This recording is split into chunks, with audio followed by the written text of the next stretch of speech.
Finally, one more thought. When is a delicacy just a pain in the neck? Pity the poor organizers of the Tokyo Olympics.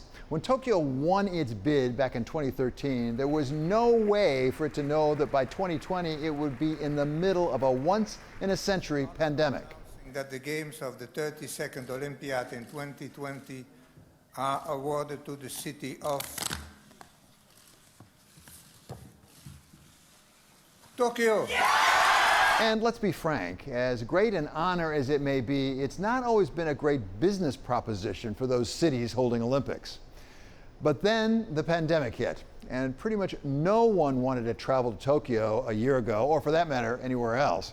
So Tokyo 2020 had to be postponed a year, upping the cost to over $15 billion. And those are the official numbers.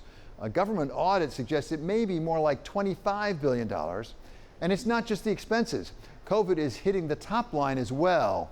A COVID surge in Japan means that there won't be anyone in the stands, leading to a loss of some $800 million in revenue.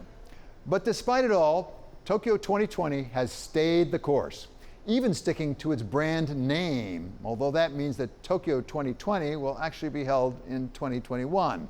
And the games have begun, complete with all those COVID tests and quarantine, and some athletes testing positive and having to drop out. And if all that weren't enough, now they have to contend with oysters. Yes, I said oysters. It turns out that the waterway where the canoeing and rowing events will take place may be infested with rogue oysters.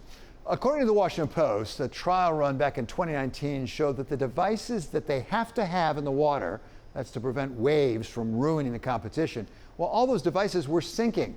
When divers went down to investigate, they found 13 metric tons, or over 31,000 pounds, of oysters had attached themselves to the equipment. They've now spent about $1.3 million, that's so far, to keep the equipment on top of the water rather than under it. But there's no guarantee that it's all going to work.